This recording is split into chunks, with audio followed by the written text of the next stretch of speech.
Histoire de la guerrière Thorberg dans la mythologie nordique.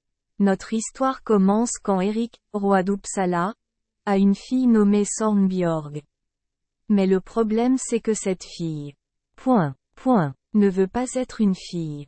Ayant grandi avec un corps aussi musclé que n'importe quel homme, Sornbjörg a changé son nom en Thorberg, un prénom masculin, et a forcé tout le monde autour de lui à l'appeler un homme, mais il lui était interdit de dire que Thorberg était une femme.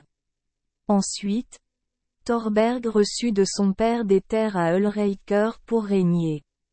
Quelque temps plus tard, Rolfer le fils d'un roi voisin voulait se lier d'amitié avec Eric, alors il rassembla des soldats à Ulriker pour demander à Thorberg de l'épouser, ou plutôt, c'était l'idée du frère de Rolfer.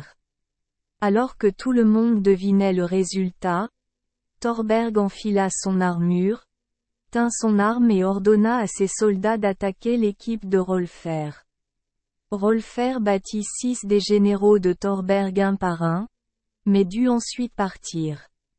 Quelque temps plus tard, Rolfer revint et, bien entendu, Thorberg utilisa la force pour l'accueillir.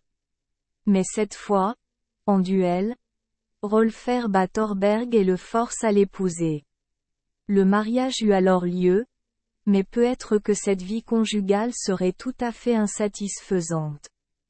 Merci les enfants des Esperluette Croisillon 39.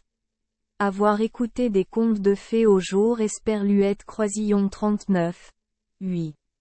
Espérons que les histoires apporteront aux enfants des moments heureux et significatifs.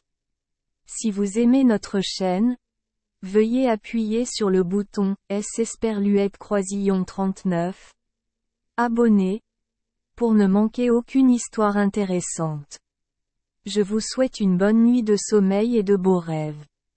Rendez-vous dans la prochaine histoire.